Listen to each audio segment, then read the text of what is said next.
اعوذ باللہ من الشیطان الرجیم بسم اللہ الرحمن الرحیم وعدکم اللہ مغانم کثیرۃ تاخذونها، اللہ تعالیٰ نے اے مسلمانوں تم سے وعدہ کیا ہے بہت سی غنیمتوں کا جو تمہیں حاصل ہوں گی۔ فعجل لکم ہذہ، تو یہ تو اللہ نے فوری طور پر تمہیں عطا کر دی ہے، یعنی یہ فتح مبین۔ وکف ایدی الناس عنکم، اور لوگوں کے ہاتھ تمہاری جانب سے روک لیے، یعنی جنگ اگر ہوتی ظاہر بات ہے کہ قریش بھی پھر اگر اس میں اپنی قوت کا مظاہرہ کرتے تو کچھ نہ کچھ نقصان تو مسلمانوں کا بھی ہوتا۔ کف ایدی الناس عنکم، ان کے ہاتھ باندھ لیے اور روک لیے اللہ نے تم سے۔ وَلِتَكُونَ آیَةً لِّلْمُؤْمِنِينَ، اور تاکہ یہ اہل ایمان کے لیے ایک نشانی بن جائے۔ وَيَهْدِيَكُمْ صِرَاطًا مُسْتَقِيمًا، اور اللہ تعالیٰ اب تمہیں سیدھی راہ پر جو ہے گامزن کر دے، یعنی تمہاری جد و جہد کو، اجتماعی جو جد و جہد ہے تمہاری، اسے براہ راست تیر کی طرح سیدھا اب اس کے آخری ہدف اور منزل مقصود تک پہنچا دے۔ وَأُخْرَى لَمْ تَقْدِرُوا عَلَيْهَا، اور کچھ اور بھی فتحیں ہیں جن کا ابھی تک تمہیں جس پر قدرت حاصل نہیں ہوئی ہے۔ قد احاط اللہ بہا، اللہ تعالیٰ ان کا بھی احاطہ کیے ہوئے ہے، یعنی یہ کہ اس کے فوراً بعد تمہیں ایک فتح ملے گی جو کہ خیبر کی ہوگی، کیونکہ یہ اس جو رکوع ہم نے دوسرا پڑھائے ہیں، تیسرا اس سے پہلے نازل ہوا ہے، اور یہ کہ پھر فتح مکہ ہونے والی ہے۔ اللہ تعالیٰ نے یہ تمام فتوحات جو اللہ کے تو علم میں ہے، اللہ کے نے ان کا احاطہ کیا ہوا ہے۔ وَقَالَ اللَّهُ عَلَىٰ كُلِّ شَيْءٍ قَدِيرٌ، اللہ ہر چیز پر قادر ہے۔ وَلَوْ قَاتَلَكُمُ الَّذِينَ كَفَرُوا لَوَلَّوُا الْأَدْبَارَ، اور اگر یہ کافر یعنی قریش مکہ تم سے جنگ کرتے تو لازماً پیٹ دکھا دیتے، پیٹ پھیر جاتے۔ ثُمَّ لَا يَجِدُونَ وَلِيًّا وَلَا نَصِيرًا، اور پھر نہ پاتے اپنے لیے کوئی حمایتی، کوئی مددگار۔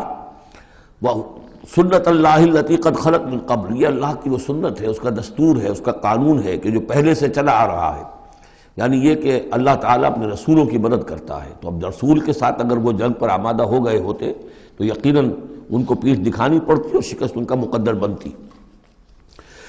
سنت اللہ التی قد خلت من قبل ولن تجد لسنت اللہ تبدیلا، اور نہیں پاؤ گے تم اللہ کی سنت اور اللہ کے دستور میں کوئی تبدیلی۔ وَهُوَ الَّذِي كَفَّ أَيْدِيَهُمْ عَنْكُمْ وَأَيْدِيَكُمْ عَنْهُمْ بِبَطْنِ مَكَّةَ، وہی ہے جس نے روک لیے ان کے ہاتھ تمہاری طرف بڑھنے سے اور تمہارے ہاتھ ان کی طرف بڑھنے سے۔ بِبَطْنِ مکہ، بیچ شہر مکے کے، یعنی مکے کی وادی میں اور مکے کے شہر میں اگر یہ جنگ ہوتی اور یہ خونریزی ہوتی، مِن بَعْدِ أَنْ أَسْفَرَكُمْ عَلَيْهِمْ، اور یہ اللہ نے روک دیا اس کے بعد کہ اللہ نے تمہیں ان پر فتح دے دی تھی، یعنی کہ واقعتاً دل میں قریش شکست کھا چکے تھے، وہ سمجھ گئے تھے کہ ہمارے لیے مقابلہ ممکن نہیں ہے، ورنہ وہ صلح کبھی نہ کرتے۔ ان کے لیے تو یہ چیز گویا کہ بڑی موت سے بھی بڑھ کر جو تھی، بھاری تھی، کہ مسلمان جو ہے ان کے ساتھ ہم صلح کریں، انہیں تسلیم کر لیں، اور پھر یہ بھی طے کریں کہ اگلے سال آپ آئیے اور ہم 3 دن کے لیے یہ پورا مکہ خالی کر دیں گے، آپ یہاں جس طرح چاہے عمرہ کریں۔ یہ شرط بھی اس میں شامل تھی اگلے سال، لیکن اس سال آپ کو جانا پڑے گا، ہماری ناک جو ہے اتنی نہ کٹے کہ اسی سال آپ عمرہ کر لیں، لیکن یہ ہے کہ بہرحال آئندہ آپ آئیں گے۔ تو اس کے بعد کہ اللہ نے تمہیں ان پر فتح دے دی تھی۔ وَكَانَ اللَّهُ بِمَا تَعْمَلُونَ بَصِيرًا، اور جو کچھ تم کر رہے ہو اللہ اسے دیکھ رہا ہے۔ هُمُ الَّذِينَ كَفَرُوا وَصَدُّوكُمْ عَنِ الْمَسْجِدِ الْحَرَامِ، وہی لوگ ہیں، یعنی ان کے جرائم کا تذکرہ ہو رہا ہے جنہوں نے کفر کیا تو اور تمہیں روکے رکھا مسجد حرام تک جانے سے۔ وَالْهَدْيَ مَعْكُوفًا أَن يَبْلُغَ مَحِلَّهُ، اور ہدی کے جو جانور لے کے گئے تھے مسلمان احرام کے ساتھ ساتھ، وہ ہدی کے جانور تھے کہ کعبے کے لیے نیاز کے یہ جانور ہیں، وہ رکے ہوئے تھے کہ وہ اپنی اصل جگہ پر یبلغ محلہ، کہ اس کا اصل مقام تو یہ تھا کہ کعبے جائیں، وہاں پر ان کا چڑھاوا چڑھایا جائے اور ان کی قربانی دی جائے، لیکن یہ کہ وہ رکے ہوئے تھے کہ وہاں تک نہیں پہنچ سکتے تھے۔ لیکن یہ اللہ نے کیوں ہاتھ روک لیے، ان کے ہاتھ تم سے، تمہارے ہاتھ ان سے کیوں روک لیے، جنگ کیوں نہیں ہونے دی، اس کی حکمت اب آ رہی ہے۔ وَلَوْلَا رِجَالٌ مُؤْمِنُونَ وَنِسَاءٌ مُؤْمِنَاتٌ، اگر نہ ہوتے مرد مومن اور عورتیں مومنات، لم تعلموہم، جنہیں تم نہیں جانتے تھے، ان تطؤوہم، اندیشہ تھا کہ تم انہیں بھی پیس ڈالتے، یعنی جب جنگ ہوتی ہے، بھٹی گرم ہو جاتی ہے، اس وقت تو تحقیق و تفتیش مشکل ہوتی ہے۔ اب وہ مسلمان کے جو ہجرت نہیں کر سکے، ان میں ضعفاء بھی تھے، ان میں مریض بھی تھے، ان میں عورتیں بھی تھیں جن کے لیے ممکن ہی نہیں تھا، جیسا کہ ہم سورہ نساء میں پڑھ چکے ہیں کہ جن کے لیے بالکل ممکن ہی نہیں تھا، اللہ تعالیٰ نے ان کو معاف کر دیا تھا، ہجرت نہیں کر رہے تب بھی اللہ ان سے مواخذہ نہیں کرے گا۔ تو اب وہ لوگ بھی موجود تھے مکے کے اندر، اب اگر یہ چکی چلتی تو پھر تو یہ پیس ڈالتی ان کو بھی. وَلَوْلَا رِجَالٌ مُؤْمِنُونَ وَنِسَاءٌ مُؤْمِنَاتٌ لَمْ تَعْلَمُوهُمْ أَن تَطَئُوهُمْ، تم جانتے ہی نہیں تھے، ہو سکتا ہے کہ تم انہیں بھی کچل دیتے. فَتُصِيبَكُم مِّنْهُمْ مَعَرَّةٌ، اور ان کے معاملے میں پھر تم پر ایک الزام آ جاتا بغیر علم، اس کے بغیر کہ تمہیں کوئی علم ہو، تمہاری بے خبری میں تم پر الزام آتا کہ ان اہل ایمان نے آ کر اپنے اہل ایمان ساتھیوں کو بھی قتل کر دیا. لیدخل اللہ فی رحمتہ، اللہ نے اسی لیے روک دیا اس جنگ کو اس وقت اور تمہیں فتح دے دی صلح کی شکل میں، تاکہ اللہ تعالیٰ داخل کرے اللہ تعالیٰ اپنی رحمت میں جس کو چاہے. وَلَوْ تَزَيَّنُوا لَعَذَّبْنَا الَّذِينَ كَفَرُوا مِنْهُمْ عَذَابًا أَلِيمًا، اگر وہ علیحدہ ہو چکے ہوتے، یعنی مسلمان اہل ایمان مرد اور عورتیں جو ہیں جو ابھی تک مقیم ہیں یہاں پر، اگر وہ یہاں سے نکل چکے ہوتے، علیحدہ ہو چکے ہوتے، تو پھر باقی یہاں صرف کفار رہ گئے ہوتے، تو ہم اسی وقت لَعَذَّبْنَا الَّذِينَ كَفَرُوا مِنْهُمْ عَذَابًا أَلِيمًا، تو ان کافروں کو ہم ابھی وہ بدترین عذاب کا مزہ چکھا دیتے. اس جعل الذین کفروا فی قلوبہم الحمیۃ حمیۃ الجاہلیہ، جب کافروں نے اپنے دلوں کے اندر ایک حمیت جو ہے، ایک بڑی غیرت اور حمیت کا معاملہ، لیکن وہ حمیت جاہلی تھی کہ ہم لوگ، اور کیسے ممکن ہے کہ ہم انہیں یہاں پر عمرہ کرنے دیں، یہ لوگ کہ جو بے دین ہو گئے، ان کے اعتبار سے تو بے دین تھے، جو ہم اپنے آبا و اجداد کے دین کو چھوڑ گئے، تو وہ جو نسل پرستی اور قوم پرستی ان میں تھی، اور آبا پرستی تھی، اور اپنی روایت پرستی تھی، اس کے بنا پر حمیت جاہلیت ان کے دلوں کے اندر اتنی کوٹ کوٹ کر بھری ہوئی تھی. اس جعل الذین کفروا فی قلوبہم الحمیۃ حمیۃ الجاہلیہ، انہوں نے حمیت جاہلی کو اپنے دلوں کے اندر راسخ کر لیا تھا.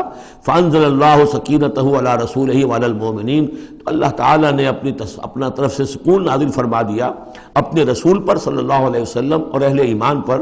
وَأَلْزَمَهُمْ كَلِمَةَ التَّقْوَىٰ، اور اللہ تعالیٰ نے ان پر لازم کر دیا تقویٰ کی بات کو، یعنی اللہ تعالیٰ نے تقویٰ کو ان پر لازم کر دیا. وَكَانُوا أَحَقَّ بِهَا، یقیناً وہ تقویٰ کے زیادہ حقدار بھی ہیں، وَأَهْلَهَا، اور واقعتاً تقویٰ کے اہل ہیں، ان کے اندر تقویٰ موجود ہے. وَكَانَ اللَّهُ بِكُلِّ شَيْءٍ عَلِيمًا، اور یقیناً اللہ تعالیٰ ہر چیز کا علم رکھتا ہے.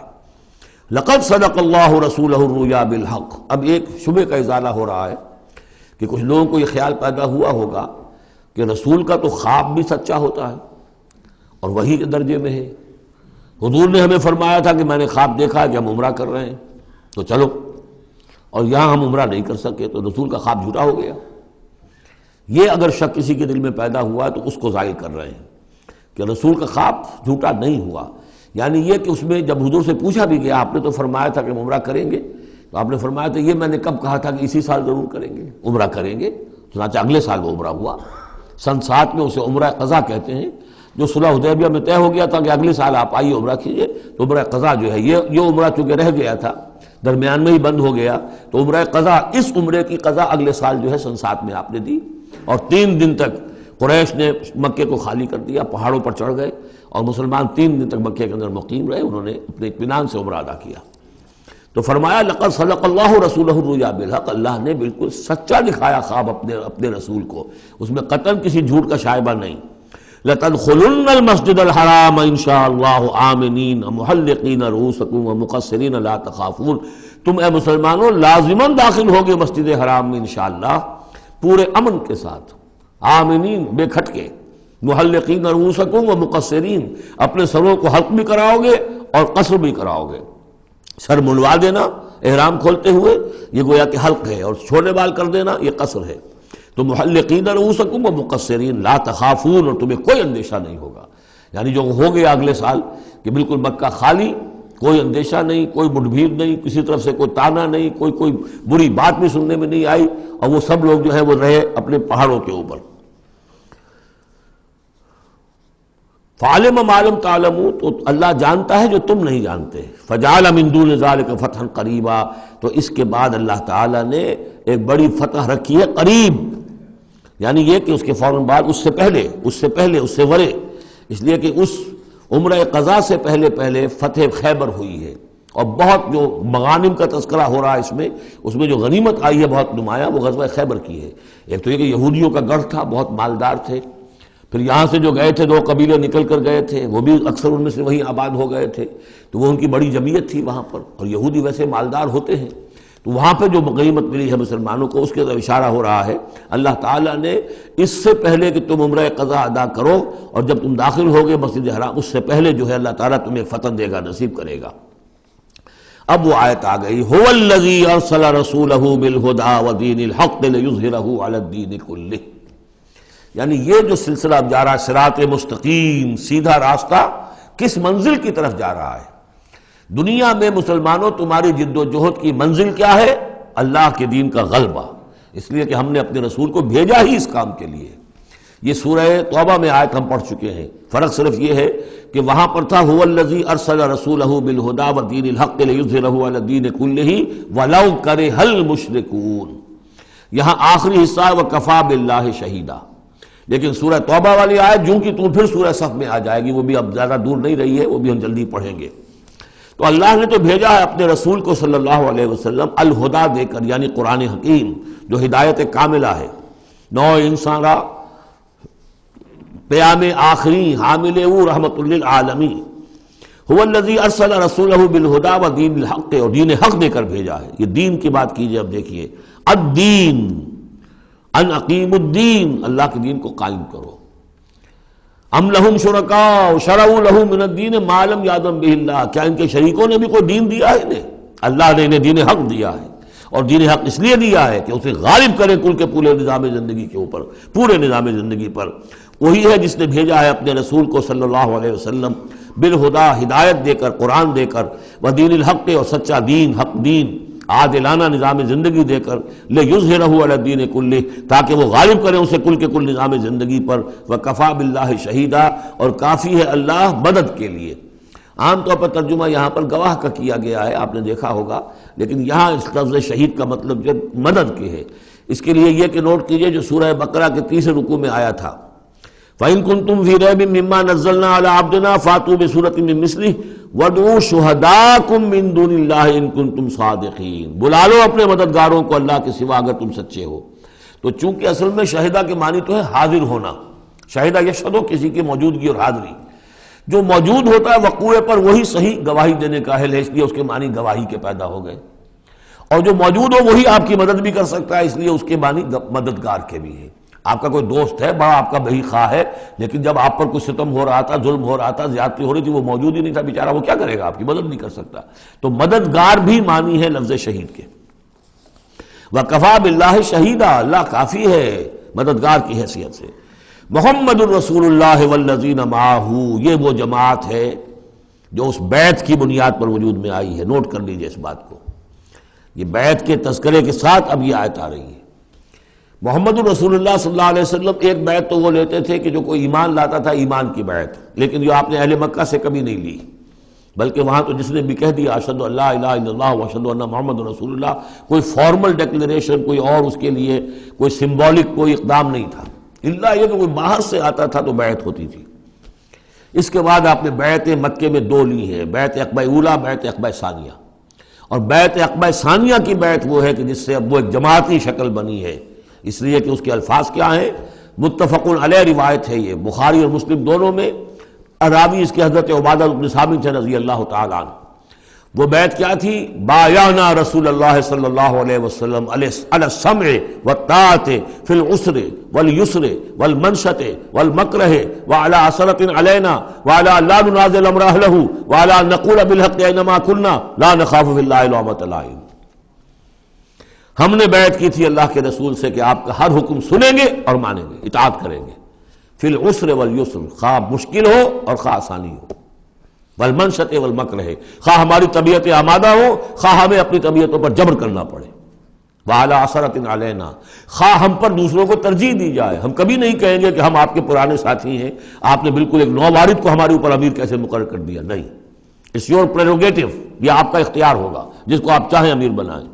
وعلیٰ اللہ ننازع الامر اہلہ، جنہیں آپ والی امر بنا دیں گے، امیر بنا دیں گے، ان سے بھی ہم جھگڑیں گے نہیں، ان سے تعاون کریں گے، ان کی اطاعت کریں گے۔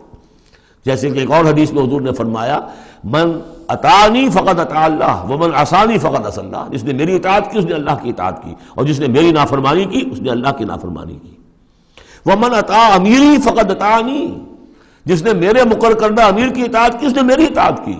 ومن اطاع امیری فقط ومن عصا امیری فقط عصانی، جس نے میرے مقرر کردہ امیر کی نافرمانی کی اس نے میری نافرمانی کی۔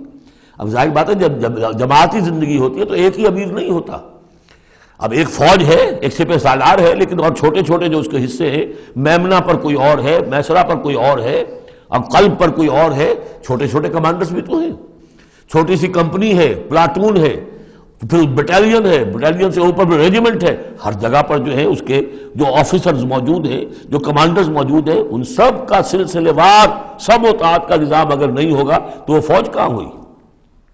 اس طرح ایک جماعت ہے، ایک پورے ملک کے اندر جماعت ہے، اس کا امیر ہے، پھر اس کے کئی صوبائی اس کی شاخیں اس کے امیر ہیں، تو یہ تو نظام اس طرح چلے گا۔ تو یہاں پر وَعَلَىٰ أَن نَّقُولَ بِالْحَقِّ أَيْنَمَا كُنَّا، اور آخری بات جو تھی اس بیعت کے اندر کہ ہم جہاں کہیں بھی ہوں گے حق بات ضرور کہیں گے، مشورہ مانگا جائے گا مشورہ دیں گے، وی ول ناٹ ہولڈ بیک اور اوپینینز، ہم اپنی رائے دیں گے، حق بات کہیں گے جہاں کہیں ہوں گے، لیکن اس کے بعد جو فیصلہ ہوگا فَإِذَا عَزَمَ الْأَمْرُ، جیسا کہ ہم پڑھ چکے ہیں، جب فیصلہ ہو جائے تو پھر یہ کہ اللہ اور اس کے رسول کی اطاعت لازم ہے۔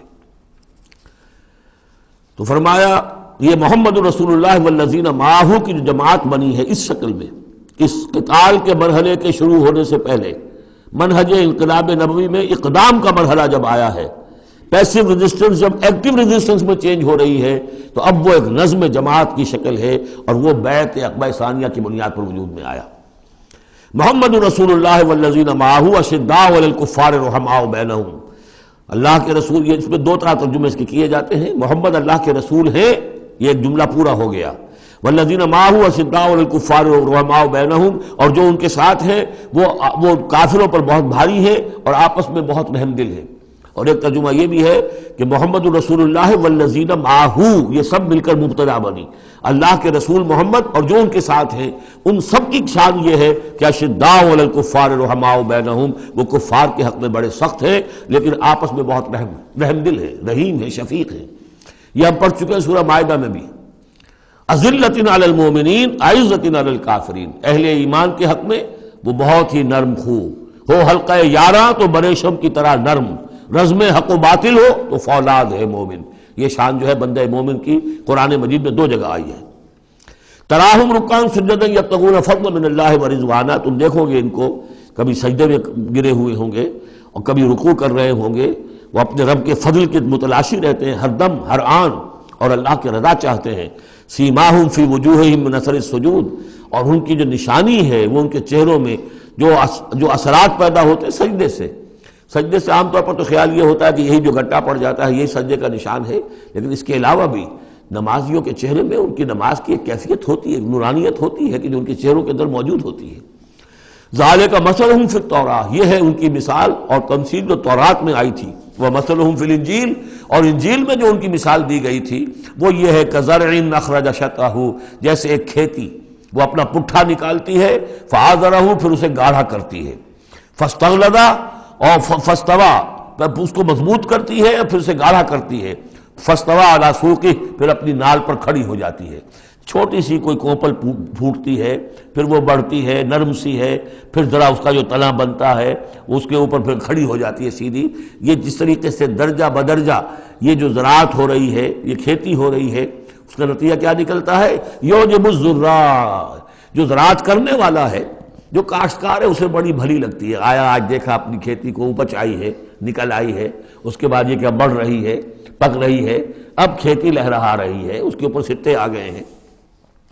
یعجب الزراع لیغیظ بہم الکفار، تاکہ اس سے دل جلے کافروں کا۔ اب یہاں اس سے واضح ہو گیا یہاں زراع کون ہے؟ یہ کھیتی صحابہ کرام کی کھیتی ہے جو پھل رہی ہے، پھول رہی ہے، اور اس کا کاشتکار کون ہے؟ محمد الرسول اللہ صلی اللہ علیہ وسلم۔ تب حضور کے ساتھ آپ کو معلوم ہے کہ جب انتقال ہوا ہے ابو طالب کا تو وہ مشکل 125 آدمی تھے، 150 آدمی تھے۔ آپ کی ایسی پوزیشن بھی نہیں تھی کہ اپنے بل پر مکے میں رہ سکتے، اسی لیے طائف گئے تھے، کوئی آلٹرنیٹ بیس مل جائے میں وہاں منتقل کر دوں اپنی اس دعوت کا اور اپنی اس تحریک کا مرکز، لیکن یہ کہ وہاں سے خالی ہاتھ آنا پڑا تھا۔ ایک وہ دور تھا کہ جس میں پھر ایک مشرک کی امان لے کر مکے میں داخل ہو سکے، مطعم بن عدی کی۔ آج ایک دور یہ ہے کہ 1400 یا 1800 آدمی جو ہیں وہ بیعت موت کی ہے انہوں نے، اور ان کو اس پر جو ہے ملال ہے کہ دم کر صلح کیوں کی ہے۔ ان کی جو حمیت ایمانی ہے اور غیرت ایمانی ہے وہ ملال اس پر ہے، وہ جان بچنے کی کوئی خوشی نہیں ہے انہیں، وہ تو کہہ کہ ہم نے دم کر کیوں سنا کریں، ہم اپنی جانیں دینے کے لیے تیار ہیں۔ کھیتی جو ہے اپج رہی ہے، تو فرمایا کزرع اخرج شطأہ فآزرہ فاستغلظ فاستوى على سوقه يعجب الزراع ليغيظ بهم الكفار وعد الله الذين آمنوا وعملوا الصالحات منهم مغفرة واجرا عظیما۔ اللہ نے وعدہ کیا ہے ان لوگوں سے جو ایمان لائے اور نیک عمل کیے، ان میں سے جو واقعتاً جنہوں نے ایمان اور عمل صالح کا حق ادا کر دیا کہ ان کے لیے مغفرت بھی اجر عظیم بھی ہے۔ یہاں جو مولانا عثمانی صاحب نے حاشیہ لکھا مجھے بہت پسند آیا کہ اگرچہ حضور کے سارے ساتھی جو ہیں وہ سب کے سب وہی تھے کہ جو ایمان اور عمل صالح کا حق ادا کر چکے تھے، پھر بھی منہم کی ایک قید لگا کر گویا کہ ان کو یہ بات بتا دی گئی ہے کہ اصل معاملہ ہے کہ موت تک انسان قائم رہے اس پر، مبادا بعد میں کہیں کسی کے اندر کوئی تزلزل پیدا ہو جائے، ورنہ یہ کہ اگر کسی کو اس طرح کا یقین دلا دیا جائے تو اس سے تو یہ کہ پھر اطمینان پیدا ہو جائے گا۔ ہونا یہ چاہیے کہ آخری وقت تک ڈرتا رہے آدمی، بین الخوف والرجاء کی کیفیت رہے کہ کہیں ایسا نہ ہو کہ میں پھر کہیں آج جس مقام پر اللہ نے مجھے پہنچا دیا ہے کہیں پاؤں پھسل جائے۔ مغفرت و اجر عظیم کا اللہ نے وعدہ فرمایا۔ اب یہ سورہ مبارکہ آ گئی سورۃ الحجرات۔ میں ابتدا میں عرض کر چکا ہوں کہ اس کی حیثیت ایک ضمیمے کی ہے، جوڑا ہے سورہ فتح اور سورہ محمد، اور وہ بالکل اپنے اس کے ترتیب کے اعتبار سے بالکل صحیح جوڑا ہے۔ یہ در حقیقت سمجھیے کہ سورہ فتح کی چند آیات کی مزید وضاحت ہے۔ مثلا سورہ فتح میں ہم نے یہ پڑھا تھا وَلَتُعَزِّرُوهُ وَتُوَقِّرُوهُ، اللہ کے رسول کی تعظیم، توقیر، ان کی مدد، ان کی نصرت، یہ تمہارے لیے لازم ہے۔ پھر ہم نے ابھی پڑھا اہل ایمان کے لیے تمہیں رحم دل ہونا چاہیے، اہل ایمان کے لیے تمہارا طرز عمل جو ہے وہ بہت ہمدردانہ، نیک، بھلائی کا، خیر خواہانہ ہونا چاہیے۔ یہ ساری چیزیں جو ہیں اس میں اب سامنے آ رہی ہیں۔ اور دوسرے یہ کہ یہ جو اب دین کے غلبے کی جد و جہد ہے اس کے لیے جہاد کی اہمیت کیا ہے دین کے اندر، اس کی اصل حیثیت کیا ہے، اس کو بھی اس سورہ مبارکہ میں واضح کیا گیا۔ تو سورہ حجرات کل 18 آیات ہیں، 2 رکوعوں پر مشتمل ہے، لیکن جیسا کہ میں نے عرض کیا تھا مسلمانوں کی جو اجتماعی زندگی، معاشرتی زندگی ہونی چاہیے، مسلمانوں کا مسلمانوں کے ساتھ کیسا سلوک ہونا چاہیے، مسلمانوں کا کیا رویہ ہونا چاہیے محمد الرسول اللہ صلی اللہ علیہ وسلم کے ساتھ، اور پھر یہ کہ اسلامی ریاست کی بنیاد کیا ہے، دستوری بنیاد کیا ہے، اور اس کی اصل میں اساس جو ہے وہ کس چیز پر قائم ہے، یہ ساری چیزیں اس سورہ مبارکہ میں بیان ہوئی ہیں۔ بسم اللہ الرحمن الرحیم، یا ایھا الذین آمنوا لا تقدموا بین یدی اللہ ورسولہ واتقوا اللہ ان اللہ سمیع علیم۔ اہل ایمان مت آگے بڑھو اللہ اور اس کے رسول سے، اور اللہ کا تقوی اختیار کرو، اللہ سب کچھ سننے والا ہے، سب کچھ جاننے والا ہے۔ یہ پہلی آیت جو ہے یہ گویا کہ ہر اسلامی ریاست کی دفعہ نمبر 1 ہے، یا ہم یہ کہہ سکتے ہیں دفعہ نمبر 1 تو یہ ہو کہ یہاں حاکمیت اللہ کی ہے، لیکن حاکمیت اللہ کی کیسے یہاں پر ہوگی؟ تنفیذ یہ ہے کہ اللہ اور اس کے رسول نے جو حدود قائم کر دی ان سے تجاوز نہیں ہوگا۔ چنانچہ یہ دفعہ ہمارے ہر دستور میں موجود رہی ہے، no legislation will be done repugnant to the Quran and the Sunnah, یہ موجود ہے، لیکن ایک ہاتھ سے یہ دفعہ یعنی اسلام ڈال کر اور دوسرے ہاتھ سے نکال لیا گیا۔ ایک آئیڈیولوجیکل کونسل بنا دی گئی ہے، وہ غور کرتی رہے گی، کوئی قانون کوئی خلاف ہے اگر اسلام کے تو وہ رپورٹ پیش کرتی رہے گی، سال بسال رپورٹیں آتی رہیں گی، کوئی لازم نہیں ہے دستور کی روح سے کہ ان کی دی ہوئی رپورٹ پر عمل بھی ہوگا، لہذا وہ الماریوں پر الماریاں بھرتی رہیں۔ کام ہوا ہے، محنتیں ہوئی ہیں، کوششیں ہوئی ہیں، ان میں ایک بڑی اچھی محنت ہوئی تھی جو اقتصادیات کے بارے میں ہوئی تھی کہ سود کے بغیر کیسی بینکنگ کا نظام قائم کیا جائے، اس میں بڑی محنت ہوئی ہے، لیکن دستور میں کوئی گارنٹی نہیں ہے کہ اس آئیڈیولوجیکل کونسل کی کوئی سفارشات لازماً وہ ان کی تنفیذ بھی ہوگی، تو معلوم ہوا کہ وہ بس ایک ایکسرسائز ان فیوٹیلیٹی ہے اکثر و بیشتر۔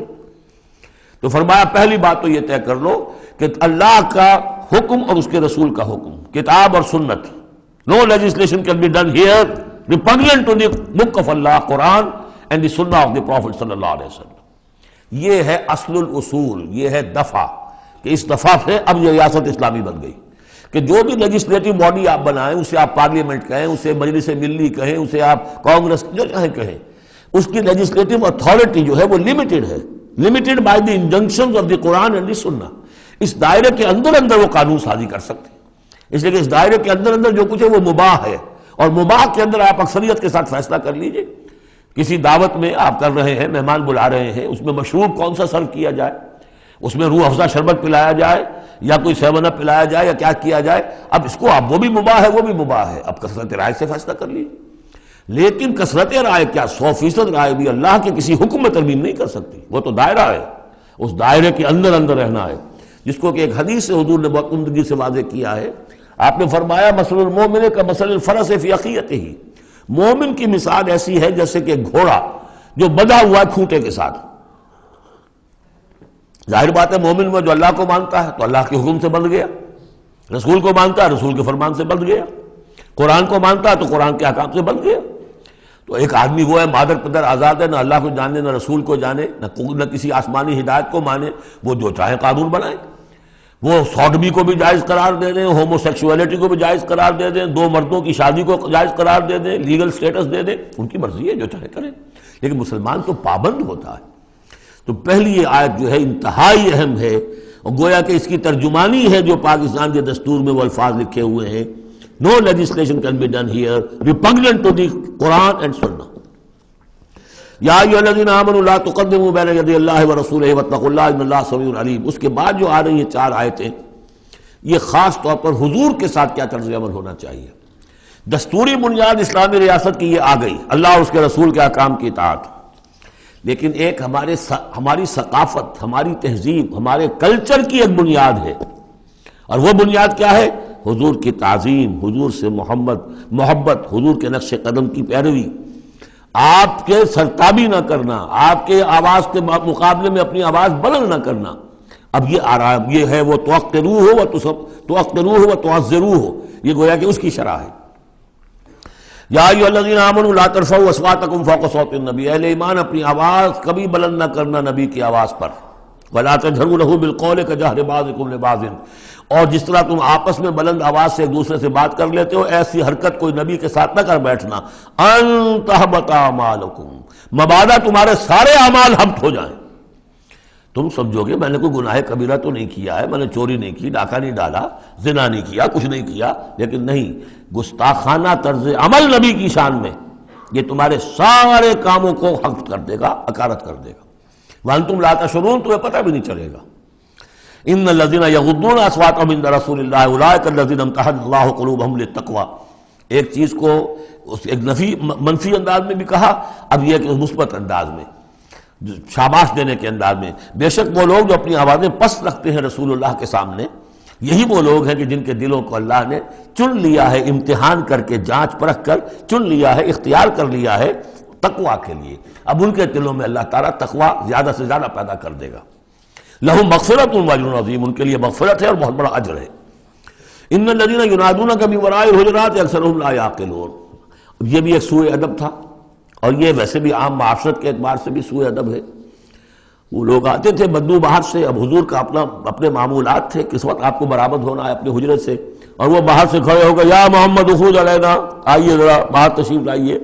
فرمایا ان الذین ینادونک من وراء الحجرات، بے شک وہ لوگ جو آپ کو پکارتے ہیں دیواروں کے پیچھے سے، حجرات کے باہر سے، اکثرهم لا یعقلون، ان میں سے اکثر وہ ہے جو عقل نہیں رکھتے۔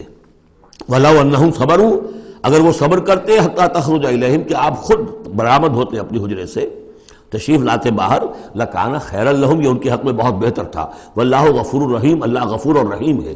یہ انہوں نے جان بوجھ کے گستاخی نہیں کی، یہ صرف بدو ہوتے تھے، اور ظاہر بات ہے وہ مہذب لوگ نہیں تھے، اس حوالے سے ان کے ہاں جو بھی تھا، اور عرب کا بدو وہ تو یوں سمجھیے کہ بہت ہی زیادہ ان آداب وغیرہ سے بہت ناواقف، بہت دور، تو اس لیے انہوں نے کہا کہ اگرچہ انہوں نے کی ہے یہ زیادتی، لیکن اللہ غفور ہے اور رحیم ہے، بخشنے والا ہے، آئندہ اس کا اعادہ نہ ہو۔ اس کے بعد 8 احکام آ رہے ہیں مسلمان معاشرے کو مضبوط اور مربوط رکھنے کے لیے، اس لیے کہ اقامت دین کی جد و جہد، غلبہ دین کی جد و جہد، اگر یہ جماعت مضبوط نہیں ہے، مستحکم نہیں ہے، مربوط نہیں ہے، تو ظاہر بات ہے جد و جہد کمزور ہوگی۔ اور اس کے اندر رکھنے کہاں سے پیدا ہو سکتے ہیں؟ 2 بڑے حکم اور 6 چھوٹے حکم۔ ویسے وہ چھوٹے کس وجہ سے کہہ رہا ہوں وہ بھی میں آپ سے عرض کر دوں گا، اس لیے کہ وہ ایک آیت میں 3 جمع کیے، اور یہاں پہلے جو 2 بڑے حکم آ رہے ہیں ان کے لیے مستقل آیات نازل ہوئی۔ بڑے احکام میں سے پہلا کیا ہے؟ یا ایھا الذین آمنوا ان جاءکم فاسق بنبأ فتبینوا ان تصیبوا قوما بجہالۃ فتصبحوا علی ما فعلتم نادمین۔ اہل ایمان، اگر تمہارے پاس کوئی فاسق شخص آئے جو متقی نہیں ہے، وہ آئے کوئی بڑی خبر لے کر، اطلاع لے کر، فتبینوا، تو تحقیق کر لیا کرو، اس کی خبر پر کوئی اقدام نہ کر گزرنا۔ ہو سکتا ہے وہ غلط بات بتا رہا ہو تمہیں کہ فلاں قبیلہ جو ہے حملے کی تیاری کر رہا ہے، تو تم پہلے اسے پری ایمپٹ کرنے کے لیے فوری طور پہ تم حملہ کر دو، نہیں، فتبینوا، تحقیق کر لیا کرو، ان تصیبوا قوما بجہالۃ، مبادا تم جا پڑو کسی قوم پر نادانی میں، حملہ کر بیٹھو کسی قوم کے اوپر، کسی قبیلے کے اوپر نادانی میں، فتصبحوا علی ما فعلتم نادمین، اور پھر تمہیں ہونا پڑے جو کچھ کہ تم نے کیا ہو اس پر نادم۔ اس لیے یہ کہ افواہوں پر کوئی اقدام نہ کیا جائے۔ ہاں خبر لانے والا صدیق اکبر ہو رضی اللہ تعالیٰ عنہ، بات دوسری ہے، لیکن یہ کہ جو شخص جو ہے قابل اعتماد نہیں ہے، اس کا کردار، اس کی زندگی جو ہے اس طرح کی نہیں ہے، تو اس کے بارے میں اس کی رائے ہوئی کسی خبر پر فوراً کوئی اقدام درست نہیں ہوگا، اس کی پوری طرح تحقیق کرو، تفتیش کرو۔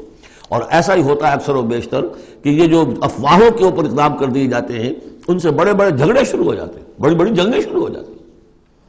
وَاعْلَمُوا أَنَّ فِيكُمْ رَسُولَ اللَّهِ، اور دیکھو تمہارے مابین اللہ کے رسول ہیں۔ یہ اس سے کیا مراد ہے؟ یعنی محمد صلی اللہ علیہ وسلم اللہ کے رسول ہیں، لیکن یہ تم میں سے بعض خواتین کے شوہر بھی ہیں، بعض اشخاص کے داماد بھی ہیں، بعض کے خسر بھی ہیں، یہ رشتے ہیں کہ نہیں؟ بعض کے بھتیجے بھی ہیں۔ تو اگرچہ ان کے رشتے ہیں، لیکن ازواج کو بھی سمجھنا چاہیے کہ یہ صرف میرے شوہر نہیں، یہ اللہ کے رسول ہیں۔ بڑا فرق ہوگا اگر صرف شوہر سمجھ کر کوئی معاملہ کیا، اور لیکن یہ کہ یہ حیثیت نگاہ میں نہ رہے کہ یہ اللہ کے رسول ہے۔ اگر حضرت ابو بکر اور حضرت عمر سمجھے ہمارا داماد ہے، داماد تو بیٹے کے برابر ہوتا ہے نا، نہیں، اللہ کا رسول، ان کی جو حیثیت تمہارے سامنے مقدم رہنی چاہیے وہ یہ کہ اللہ کے رسول ہے۔ وَاعْلَمُوا أَنَّ فِيكُمْ رَسُولَ اللَّهِ، یہ اللہ کے رسول ہیں اگرچہ محمد ابن عبداللہ، کوئی شک نہیں، لیکن اللہ کے رسول ہیں۔ لَوْ يُطِيعُكُمْ فِي كَثِيرٍ مِّنَ الْأَمْرِ، اگر وہ تمہارا کہنا مانا کرے اکثر معاملات میں، لَعَنِتُّمْ، تو تم مشکل میں پڑ جاؤ گے۔ تمہارا رویہ یہ ہونا چاہیے کہ یہ دیکھو وہ کیا چاہتے ہیں، ان کی منشا دیکھو۔ وَلَٰكِنَّ اللَّهَ حَبَّبَ إِلَيْكُمُ الْإِيمَانَ، لیکن اے محمد کے ساتھیوں، اے صحابہ رسول، اللہ نے تو تمہارے نزدیک ایمان کو بہت محبوب بنا دیا ہے۔ وَزَيَّنَهُ فِي قُلُوبِكُمْ، اسے تمہارے قلوب کے اندر کھبا دیا ہے۔ وَكَرَّهَ إِلَيْكُمُ الْكُفْرَ وَالْفُسُوقَ وَالْعِصْيَانَ، اور بہت ہی تمہارے نزدیک ناپسندیدہ بنا دیا ہے کفر کو بھی اور فسق کو بھی اور نافرمانی کو بھی۔ یہ صحابہ کرام کی شان میں بہت بڑی آیت ہے جو نازل ہوئی ہے قرآن میں۔ وَلَٰكِنَّ اللَّهَ حَبَّبَ إِلَيْكُمُ الْإِيمَانَ وَزَيَّنَهُ فِي قُلُوبِكُمْ وَكَرَّهَ إِلَيْكُمُ الْكُفْرَ وَالْفُسُوقَ وَالْعِصْيَانَ أُولَٰئِكَ هُمُ الرَّاشِدُونَ، یقیناً یہی لوگ ہیں جو صحیح راستے پر ہیں اور جو سعادت مند ہیں اور جو آخری کامیابی کو حاصل کریں گے۔ فضلا من اللہ ونعما، اور یہ فضل ہے اللہ کی طرف سے، انعام ہے اس کا، احسان ہے۔ واللہ علیم الحکیم، اللہ سب کچھ سننے والا، اللہ ہر چیز کا علم رکھنے والا اور کمال حکمت والا ہے۔ اب دوسرا حکم آ رہا ہے، وَإِن طَائِفَتَانِ مِنَ الْمُؤْمِنِينَ اقْتَتَلُوا، آخر اہل ایمان بھی انسان ہیں، جھگڑا ہو سکتا ہے، اختلاف ہوگا، اختلاف سخت ہو جائے جھگڑا ہو جائے گا، جھگڑا سخت ہو جائے قتال بھی ہو جائے گا۔ آخر حضرت علی اور حضرت عائشہ کے مابین جنگ ہوئی کہ نہیں؟ حضرت علی اور امیر معاویہ کے درمیان جنگ ہوئی کہ نہیں؟ یہ کون ہے؟ کس کو اب کہہ دیں گے کافر؟ معاذ اللہ ثم معاذ اللہ۔ تو فرمایا وَإِن طَائِفَتَانِ مِنَ الْمُؤْمِنِينَ اقْتَتَلُوا، اگر اہل ایمان میں سے دو گروہ لڑ پڑے، فَأَصْلِحُوا بَيْنَهُمَا، تو اب عام معاشرے کو یہ سمجھنا چاہیے، سب لوگوں کو، کہ وہ یہ نہ سمجھے کہ ہم سے کیا ہے، آپس میں نبٹ لیں، نہیں، ان کے درمیان صلح کراؤ، تمہارا فرض ہے، یہ اجتماعی فریضہ ہے، صلح کراؤ۔ فَأَصْلِحُوا بَيْنَهُمَا، انڈیفرنس ہمیں کیا تعلق؟ غلط، اس لیے کہ یہ جو رکھنا پڑ رہا ہے، یہ اسلامی معاشرے کا رکھنا مسلمانوں کی مجموعی قوت کو کمزور کرنے کا سبب بنے گا، اور مسلمانوں کی قوت کمزور ہوتی ہے تو اللہ کے دین کے غلبے کی جدوجہد کمزور پڑ رہی ہے، لہذا فرض سمجھو اصلحوا بینہما، ان کے درمیان صلح کراؤ۔ فَإِن بَغَتْ إِحْدَاهُمَا عَلَى الْأُخْرَىٰ، پھر اگر ان میں سے ایک دوسرے پر زیادتی کرے، صلح کی پابندی نہیں کر رہا، صلح کرا دی گئی پھر بھی وہ زیادتی کر رہا، فَقَاتِلُوا الَّتِي تَبْغِي، اب جنگ کرو اس سے جو زیادتی کرنے والا ہے۔ اب یہ دو فریقوں کے درمیان نہیں رہا معاملہ، اب ایک فریق گویا کہ پوری مسلم جماعت کو، پورے مسلم معاشرے کو پوری ملت اسلامی کو جو کہ وہ للکار رہا، چیلنج کر رہا ہے، تو اب ان سے جنگ کرو حتیٰ تفیء الی امر اللہ، یہاں تک کہ وہ لوٹ آئے اللہ کے حکم کی طرف۔ صلح کی جو بھی شرائط تھی ان کو دوبارہ قبول کر لے۔ فإن فات، پھر اگر وہ لوٹ آئے، فاصلحوا بینہما، پھر ان کے مابین دوبارہ صلح کرا دو، بالعدل، انصاف کے ساتھ، واقسطوا، اور دیکھنا انصاف کا دامن ہاتھ سے نہ چھوڑنا، انصاف کرو، اس لیے کہ اب ہو سکتا ہے کہ اس دوسرے فریق پر تم کوئی زیادتی کر بیٹھو، اس لیے کہ اب اس سے تم بھی لڑے ہو، لڑ کر تم نے اسے مجبور کیا ہے کہ وہ صلح کی پابندی کرے، تو اب بھی اس پر کوئی زیادتی نہ ہو جائے۔ واقسطوا ان اللہ یحب المقسطین، اللہ تعالیٰ انصاف کرنے والوں کو محبوب رکھتا ہے۔ یہ تو دو بڑے بڑے حکم ہو گئے۔ اب ایک آیت میں 3 حکم اور دوسری میں پھر 3 حکم، یہ چھوٹے چھوٹے انفرادی سطح کے اوپر یا برادریوں کی سطح کے اوپر یا جماعتوں کے اندر جس طرح کے بڑے بڑے چیزیں پیدا ہو جاتی ہیں، بعض چیزیں معمولی نظر آتی ہیں لیکن اس سے دلوں کے اندر زخم پڑ جاتے ہیں۔ یا ایھا الذین انما المؤمنون اخوۃ فاصلحوا بین اخویکم، یہ تو اسی کے ساتھ آ گئی۔ یقیناً تمام اہل ایمان جو ہے وہ آپس میں بھائی بھائی ہے، بس اپنے دو بھائیوں کے درمیان صلح کرا دیا کرو، واتقوا اللہ، اللہ کا تقوی اختیار کرو، لعلکم ترحمون، تاکہ تم پر رحم کیا جائے۔ اب وہ آ رہی ہیں 2 آیتیں۔ یا ایھا الذین آمنوا لا یسخر قوم من قوم عسى ان یکونوا خیرا منهم ولا نساء من نساء عسى ان یکن خیرا منهن، اہل ایمان تم میں سے کوئی گروہ دوسرے گروہ کا مذاق نہ اڑائے، تمسخر نہ کرے، ہو سکتا ہے کہ وہ ان سے بہتر ہوں۔ جن کا تم مذاق اڑا رہے ہو، کسی ایک برائی کو دیکھا ہے تم نے، کسی ایک عیب کو دیکھا ہے، اس کی ناک چھوٹی ہے، اس کا کان چھوٹا ہے، اس کا فلاں یہ ہے، اس کا یہ ہے، تو تم نے تو کوئی عیب دیکھا ہے ظاہری، ہو سکتا ہے دل میں اس کے تقویٰ تم سے 10 گنا زیادہ ہو، اللہ کی محبت، اللہ کے رسول کی محبت تم سے 1000 گنا زیادہ ہو، تو تمہیں کیا پتا، تم نے تو ایک چیز دیکھی ہے۔ اسی طرح عورتیں دوسری عورتوں کا مذاق نہ اڑائیں، عسیٰ ان یکن خیرا منہن، ہو سکتا ہے کہ وہ جن کا مذاق اڑایا جا رہا ہے وہ اللہ کی نگاہوں میں بہتر ہو ان سے جو مذاق اڑا رہی ہیں۔ ایک حکم تو ہو گیا تمسخر نہ ہو۔ ولا تلمزوا انفسکم، اپنے آپ کو عیب نہ لگاؤ، اپنے آپ کو عیب لگانا یعنی اپنے بھائیوں پر عیب نہ لگاؤ، آخر وہ تمہاری ہی اس ملت کا فرد ہے، امت کا فرد ہے، تو اس کو عیب لگا تو تمہیں عیب لگا، اس لیے فرمایا بہت ہی بلیغ الفاظ ہے، ولا تلمزوا انفسکم ولا تنابزوا بالالقاب، اور لوگوں کے چڑانے والے نام نہ رکھ لیا کرو۔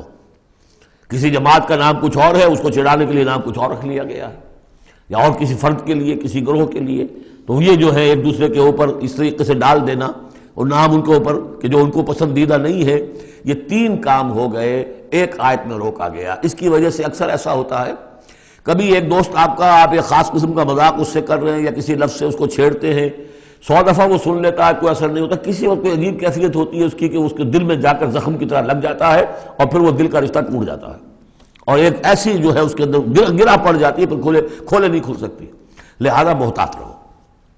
بئس الاسم الفسوق بعد الایمان، ایمان کے بعد تو برائی کا نام بھی برا ہے، کیوں ان چیزوں میں جا رہے ہو؟ تمہیں تو ایمان کو سمجھنا چاہیے کہ اللہ نے تمہیں اتنی بڑی فضیلت دی ہے، تو ان گندگیوں کی طرف جو ہے تم متوجہ ہی نہ ہو۔ وَمَن لَّمْ يَتُوب فَأُولَٰئِكَ هُمُ الظَّالِمُونَ، اور جو باز نہیں آئیں گے تو وہی ہے کہ جو ظالم ہے اللہ کی نگاہ میں۔ تو ترغیب بھی ہے، تشویق بھی ہے، سمجھانے کا انداز بھی ہے، اور ڈانٹ ڈپٹ بھی ہے۔ باز نہیں آؤ گے تو اللہ کی نگاہ میں پھر تم ظالم ہو۔ اگلی آیت میں پھر 3 چیزیں، وہ پہلی 3 چیزیں رو در رو ہوتی ہیں آمنے سامنے، اور یہ 3 چیزیں وہ ہیں جو غیب میں ہوتی ہیں، پیٹھ پیچھے ہوتی ہیں۔ یا ایھا الذین آمنوا اجتنبوا کثیرا من الظن ان بعض الظن اسم، اہل ایمان زیادہ ظن کرنے سے بچو، خام خواہ گمان بٹھا لینا کسی کے بارے میں، جب تک کہ کوئی بات ظاہر نہ ہو جائے، کسی کی طرف سے کوئی روش یا رویہ یا کوئی اقدام جو ہے واضح طور پر سامنے نہ آ جائے، اپنے دل میں خام خواہ کوئی اس کے بارے میں جس کو ہم کہتے ہیں سوء ظن پیدا کر لینا، ان بعض الظن اسم، بعض ظن جو ہے وہ تو گناہ کے درجے تک پہنچ جائیں گے، اس لیے کہ تم نے اپنے دل میں بات بٹھا لی ہے حالانکہ اس میں وہ شے ہے ہی نہیں، لہذا یہ تمہاری طرف سے گویا کہ ایک تہمت ہو رہی ہے اس کے اوپر، قلبی طور پر تو تہمت ہو گئی۔ ولا تجسسوا، اور دوسری بات یہ ہے کہ ایک دوسرے کے حالات کی ٹوہ میں نہ رہو۔ بہرحال اسلامی ریاست ہوگی تو جاسوسی کا ایک محکمہ بھی ہوگا، وہ تو اپنی جگہ پر ہے، لیکن افراد کی سطح پر خام خواہ فلاں اس گھر میں کیا ہو رہا ہے، کیوں ہو رہا ہے، یہ دونوں بھائیوں کے معاملات کیا ہیں، کیا وجہ ہے، لڑائی کیوں نہیں ہوتی ان میں، کچھ لوگوں کی ہوتی ہے، تلاش میں رہتے ہیں ایسی چیزوں کی۔ ولا تجسسوا، تجسس مت کرو۔ ولا یغتب بعضکم بعضا، اور تم میں سے کوئی دوسرے کی غیبت نہ کرے، کسی کے پیٹھ پیچھے غیر موجودگی میں اس کی کوئی برائی نہ بیان کرے، چاہے وہ برائی بالفعل اس میں ہو۔ حضور سے پوچھا گیا کہ حضور اگر وہ برائی اس میں ہو، آپ نے فرمایا تبھی تو غیبت ہے، اگر برائی ہے نہیں تو تہمت ہو گئی، وہ تو غیبت سے دوہرا جرم ہو گیا۔ لیکن یہی ہے کہ کسی مسلمان بھائی کی غیر موجودگی میں اس کی کوئی برائی بیان نہ کی جائے۔ ایحب احدکم ان یاکل لحم اخیہ میتا، کیا تم میں سے کوئی شخص اسے پسند کرے گا کہ وہ اپنے کسی مردہ بھائی کا گوشت کھائے؟ فکرہتموہ، یہ تو تمہیں بہت برا لگا، بہت گھن آیا، یہ کیا بات کہہ دی اللہ تعالیٰ نے؟ کوئی شخص چاہے گا یہ کہ اپنے مردہ بھائی کا گوشت کھائے؟ لیکن یہ اخلاقی سطح پر یہی کام تم کرتے ہو۔ غیبت جو ہے اخلاقی سطح پر یہی ہے، کیوں کہ جو شخص موجود نہیں ہے آپ اس کی عزت پر حملہ کر رہے ہیں۔ اگر وہ موجود ہوتا اپنا دفاع کرتا، لیکن موجود نہیں ہے، دفاع نہیں کر سکتا، وضاحت کرتا، آپ کو غلط بات سمجھ میں آئی، آپ نے ٹھیک نہیں سمجھا ہے، آپ کو اطلاع صحیح نہیں ملی ہے، آپ سو طرح سے اپنی حفاظت کرتا ہے اپنی عزت کی، اور چونکہ موجود نہیں ہے آپ نے جیسے مردہ بھائی کی لاش پڑی ہے جیسے چاہو موٹی جو ہے کاٹ لو، لیکن اگر وہ زندہ ہو تو تمہیں قریب آنے دے گا۔ یہی ہے مثال۔ ایحب احدکم ان یاکل لحم اخیہ میتا فکرہتموہ واتقوا اللہ ان اللہ تواب الرحیم، اور اللہ کا تقوی اختیار کرو، اللہ تواب ہے، توبہ کا بہت قبول فرمانے والا، اور رحیم ہے، بہت رحم فرمانے والا۔ تیسرا حصہ اس سورہ مبارکہ کا جو آ رہا ہے یہ عظیم ترین مضامین پر مشتمل ہے۔ ابھی تک معاملہ سارا یا ایھا الذین آمنوا یا ایھا الذین آمنوا یا ایھا الذین آمنوا، آپ نے دیکھا یہ یوں سمجھیے کہ 12 آیات میں 5 مرتبہ یا ایھا الذین آمنوا آ چکا ہے، اور ہم نے دیکھا مکی صورتیں اتنی لمبی جو ہے یا ایھا الذین آمنوا کا صیغہ وہاں ہے ہی نہیں، لیکن یہ آیت آ رہی ہے یا ایھا الناس، اے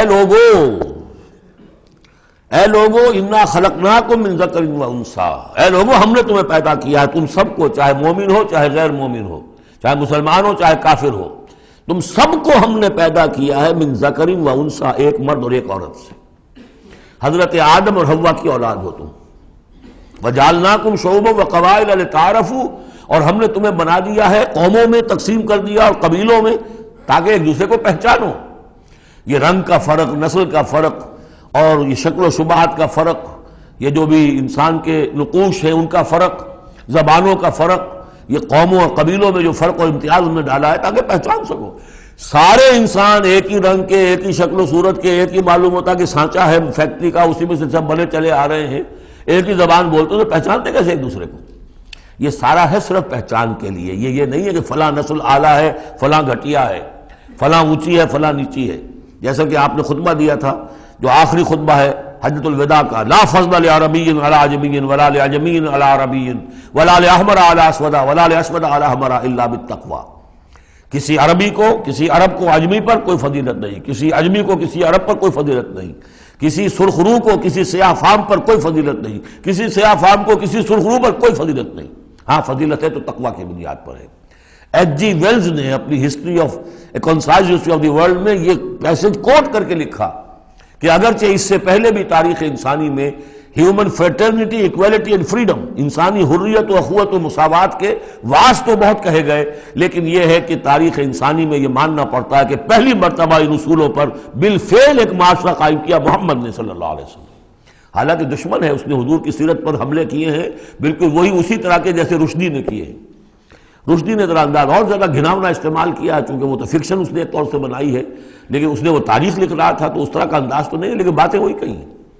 اس کے باوجود اس بات کو ماننے پر مجبور ہو گیا کہ واقعہ یہ ہے کہ محمد نے، وہ تو رسول اللہ تو نہیں مانتا، کہ یہ ماننا پڑتا ہے کہ پہلی مرتبہ for the first time in history he established a society based on these principles of human fraternity, equality and freedom. اگرچہ جو تازہ ایڈیشن ہے اس کتاب کا concise history of the world, اس میں سے یہ پیسج نکال دیا، اب تو ایڈیٹرز اور ہیں، البتہ پرانا ایڈیشن کہیں یونیورسٹی سے لیجیے، لائبریری سے، اور وہاں سے آپ کو وہ مل جائے گا پیسے۔ یا ایھا الناس انا خلقناکم من ذکر و انثی وجعلناکم شعوبا وقبائل لتعارفوا، یہ تعارف کے لیے، ان اکرمکم عند اللہ اتقاکم، یقیناً تم میں سب سے زیادہ باعزت اللہ کے نزدیک وہ ہے جو سب سے بڑھ کر متقی ہے۔ ان اللہ علیم خبیر، یقیناً اللہ تعالیٰ سب کو جاننے والا اور باخبر ہے۔ قالت الاعراب آمنا، اب ایک اور بہت اہم بات آ گئی۔ اسلامی معاشرہ اور اسلامی ریاست کی جو شہریت ہے اس کی بنیاد کیا ہے؟ ایمان یا اسلام؟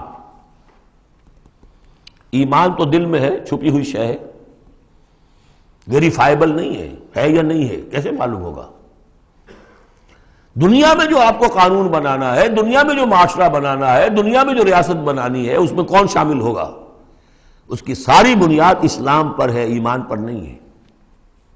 لیکن آخرت میں سارا دار و مدار ایمان پر ہے، اسلام پر نہیں ہے۔ آپ جو ہے یہاں کی ابھی سینسس ہوگا آپ کے ملک میں، آپ مسلم لکھا ہوا ہے آپ کے خانے میں مسلم، لیکن یہ کہ اس کی بنا پر اللہ کے ہاں چھوٹ نہیں ہو جائے گی، اللہ دیکھے گا ایمان بھی تھا کہ نہیں۔ ان اللہ لا ينظر الى صورکم ولا الى اموالکم ولکن ينظر الى قلوبکم واعمالکم، اللہ تمہاری صورتوں اور اموال کو نہیں دیکھتا، تمہارے دلوں اور اعمال کو دیکھتا ہے۔ تو یہ جو ایمان اور اسلام کا فرق ہے، اسلامی ریاست اسلامی معاشرے کی اس بحث میں اہم ترین ہے، اس کی بنیاد ایمان پر نہیں ہے، اسلام پر ہے۔ اس کے لیے بیان کیا کیا؟ قالت الاعراب آمنا، یہ بدو کہہ رہے ہیں ہم ایمان لے آئے۔ قل لم تؤمنوا، اے نبی ان سے کہہ دیجئے تم ہرگز ایمان نہیں لائے ہو۔ لم تؤمنوا ہے، یہ نفی جاد باللم ہو رہی ہے، فعل مضارع پر لم لا کر تاکید ہو جاتی ہے۔ ما عملتم نہیں، لم تؤمنوا، تم ہرگز ایمان نہیں لائے ہو، ولکن قولوا اسلمنا، یوں کہو کہ ہم اسلام لے آئے ہیں، ہم مسلمان ہو گئے، ہم نے اطاعت قبول کر لی۔ وَلَمَّا يَدْخُلِ الْإِيمَانُ فِي قُلُوبِكُمْ، ابھی تک ایمان تمہارے دلوں میں داخل نہیں ہوا۔ وَإِن تُطِيعُوا اللَّهَ وَرَسُولَهُ، لیکن اگر تم اللہ اور اس کے رسول کی اطاعت کرتے رہو گے، لَا يَلِدْكُم مِّنْ أَعْمَالِكُمْ شَيْئًا، اللہ تعالیٰ تمہارے اعمال میں سے کوئی کمی نہیں کرے گا۔ ان اللہ غفور الرحیم، اللہ غفور الرحیم ہے۔ یعنی قانون تو یہی بنتا ہے، اصول تو یہ بنتا ہے، جب تک ایمان دل میں نہ ہو تو کسی کا کوئی عمل قبول نہ ہو۔ لیکن اللہ غفور ہے، رحیم ہے، اس کی شان غفاری اور اس کی شان رحیمی کے صدقے سے اللہ نے تمہیں یہ رعایت دی ہے کہ اگر نفاق نہ ہو، چاہے ایمان ابھی دل کے اندر راسخ نہیں ہے، لیکن اللہ اور اس کے رسول کی اطاعت کرتے رہو، اگرچہ یہ اطاعت ہوگی total obedience, partial obedience is no obedience, it has to be total. ادخلوا فی السلم کافہ، اسلام میں بھی جزوی داخلہ جو ہے قبول نہیں ہے، پورا کا پورا ہم تن سموچے۔ لیکن بہرحال اسلام تو یہ ہے۔ اب اگر تم جاننا چاہو کہ مومن کسے کہتے ہیں تو سن لو، اس کی ڈیفینیشن یہ آ گئی۔ اب یہ میں نے سورہ انفال کے دوران بھی اس کو وضاحت کیا تھا کہ اس کے دو حصے جو اس ڈیفینیشن کے، سورہ انفال میں دوسری آیت، دوسری تیسری، اور ادھر آخر سے پہلی آیت جو ہے اس میں ان کو دونوں کو علیحدہ کر دیا گیا۔ یہ ہے گویا کہ comprehensive definition of a Muslim, of a momin. Who از اے مومن؟ انما المؤمنون الذین آمنوا باللہ ورسولہ ثم لم یرتابوا، مومن تو بس صرف وہ ہے جو ایمان لائے اللہ پر اور اس کے رسول پر، پھر شک میں ہرگز نہیں پڑے۔ لم یرتابوا، پھر وہی جہاد میں لم، ہرگز کوئی شک نہیں پیدا کیا، یعنی یقین بن گیا، ایمان دل کے اندر راسخ ہو گیا۔ جیسے کہ فرمایا صحابہ کرام کے بارے میں، وَلَٰكِنَّ اللَّهَ حَبَّبَ إِلَيْكُمُ الْإِيمَانَ وَزَيَّنَهُ فِي قُلُوبِكُمْ، تمہارے دلوں میں کھبا دیا اس نے۔ جب تک ایمان دل میں داخل نہیں ہوا، دل میں راسخ نہیں ہوا، صرف زبان پر ہے آمنت باللہ وملائکتہ وکتبہ ورسلہ، یہ اسلام ہے۔ بنی الاسلام علی خمس، اس میں یقین قلبی شامل نہیں ہے۔ شہادت اللہ الہ الا اللہ وان محمد رسول اللہ، زبان سے گواہی کہ اللہ کے سوا کوئی معبود نہیں اور محمد اللہ کے رسول ہے، وإقام الصلاۃ وإیتاء الزکوٰۃ وصوم رمضان وحج البیت۔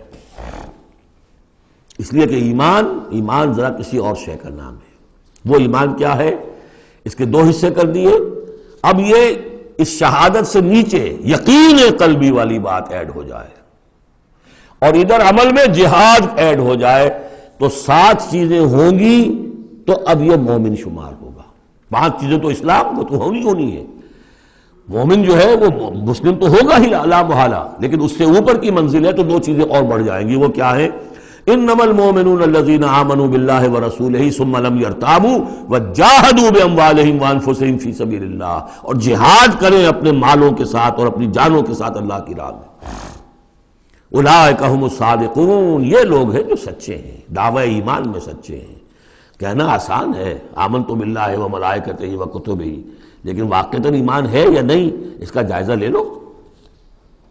جیسا کہ میں نے عرض کیا، باطل کے نظام کے تحت زندگی گزارتے ہوئے اگر اس کو ذہناً قبول کیا ہوا ہے، اس کی چاکری کر رہے ہیں، اسی کی خدمت کر رہے ہیں اور اپنی توانائیاں صرف کر رہے ہیں اسی نظام کے تحت پھلنے اور پھیلنے اور پھولنے میں، زیادہ کمائیں، زیادہ بڑے گھر میں رہیں، زیادہ شاندار محل ہو، زیادہ ہماری کار لمبی ہو، ہمارا یہ ہو، ہمارا وہ ہو، سارا دن رات اور سارا خون پسینہ اسی کام کے لیے ہوا، وہ مومن نہیں ہو سکتا۔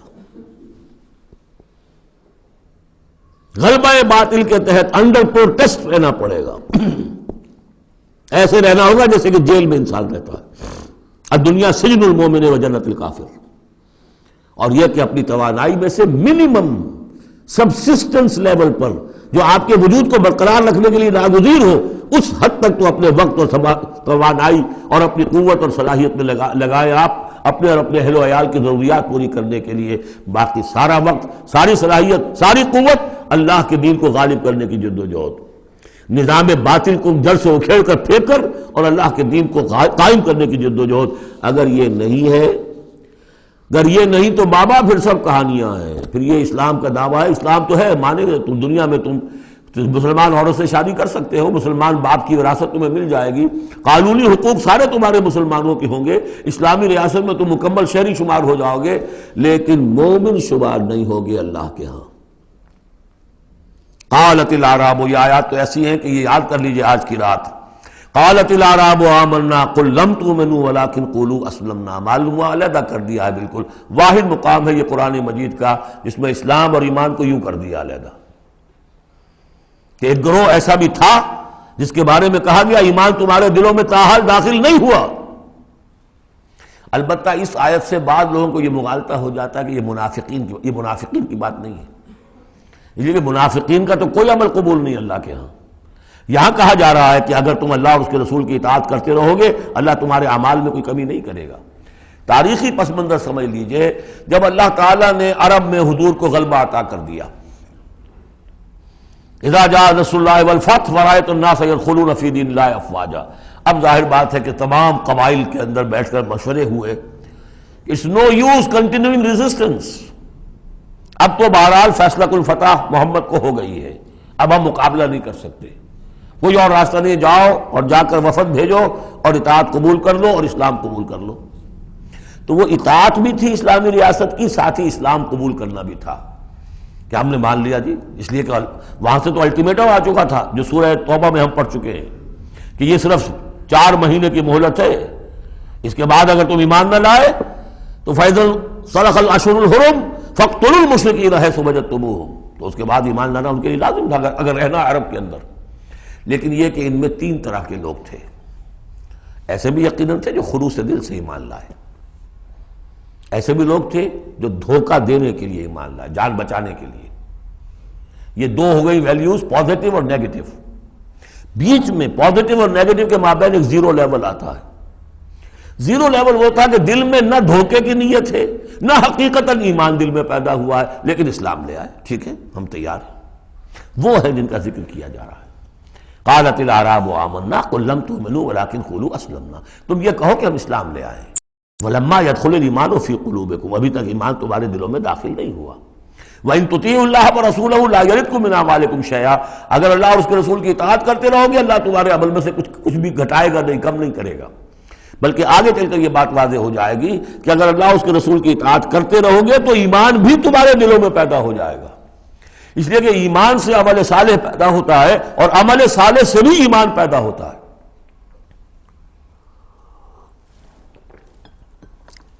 لیکن اگر تم جاننا چاہو دل میں یہ امنگ پیدا ہو جائے، اللہ کرے کہ ہم میں سے ہر شخص کے دل میں یہ آج ارادہ اور امنگ پیدا ہو جائے اور یہ وہ آرزو پیدا ہو جائے جس کے اوپر علامہ اقبال نے جو کہا ہے کہ آرزو اول تو پیدا ہو نہیں سکتی کہیں اور، ہو جائے تو مر جاتی ہے یا رہتی ہے خام، یہ آرزو کہ مجھے مومن رہنا ہے، جینا ہے، مرنا ہے،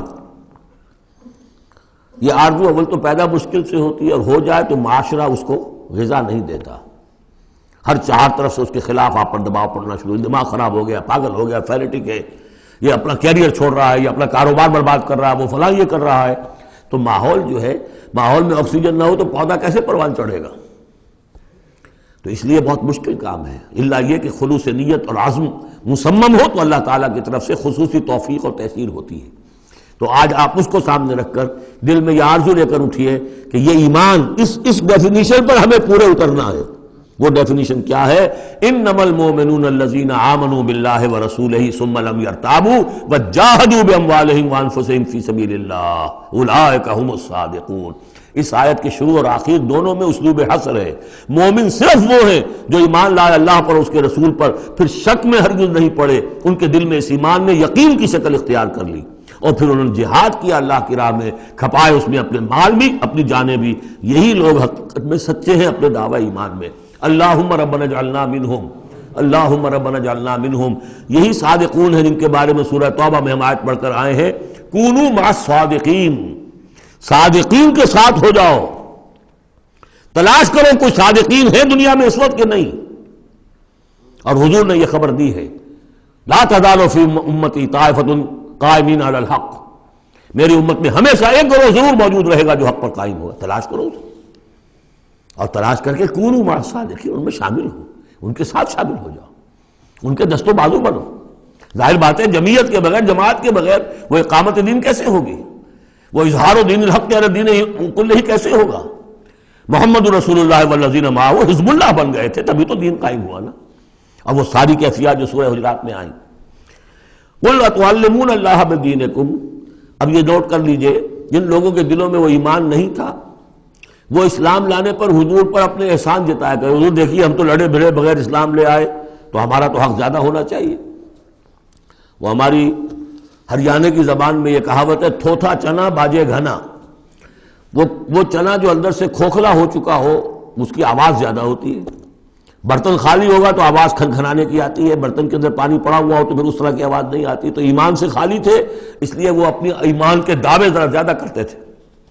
قل اتعلمون اللہ بدینکم، تم اپنے دین کا جو اس طرح سے بڑھ چڑھ کر باتیں کرتے ہو تو اللہ کو بتانا چاہتے ہو، جتلانا چاہتے ہو اپنا دین، واللہ یعلم ما فی السماوات وما فی الارض۔ اگر تمہیں ایمان حاصل ہوتا تو تم یہ جانتے کہ اللہ تو جانتا ہے جو کچھ کے آسمانوں میں اور زمین میں ہے۔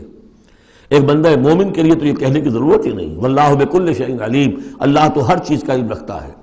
یمنون علیک ان اسلموا، اے نبی آپ پر احسان دھر رہے ہیں کہ ہم اسلام لے آئے۔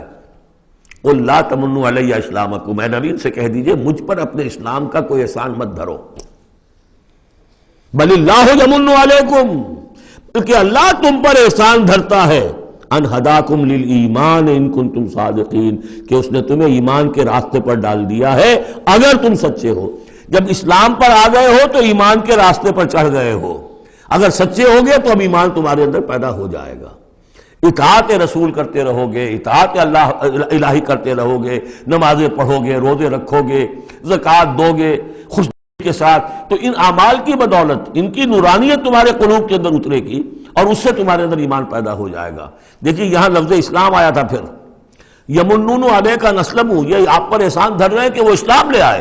قل لا تمنوا علی اسلامکم، اے نبی کہہ دیجیے مجھ پر اپنے اسلام کا احسان مت دھرو، بل اللہ یمن علیکم، بلکہ یہ تو اللہ تم پر احسان دھر رہا ہے، ان ہداکم للایمان، کہ یہ جو تمہیں اسلام لانے کی توفیق دے دی اس نے، تو اس نے گویا کہ ایمان کی سڑک پر ڈال دیا، تمہیں اس راستے پر ڈال دیا ہے کہ جو ایمان تک لے جائے گی، ان کنتم صادقین، اگر تم اپنے اسلام میں صادق ہو۔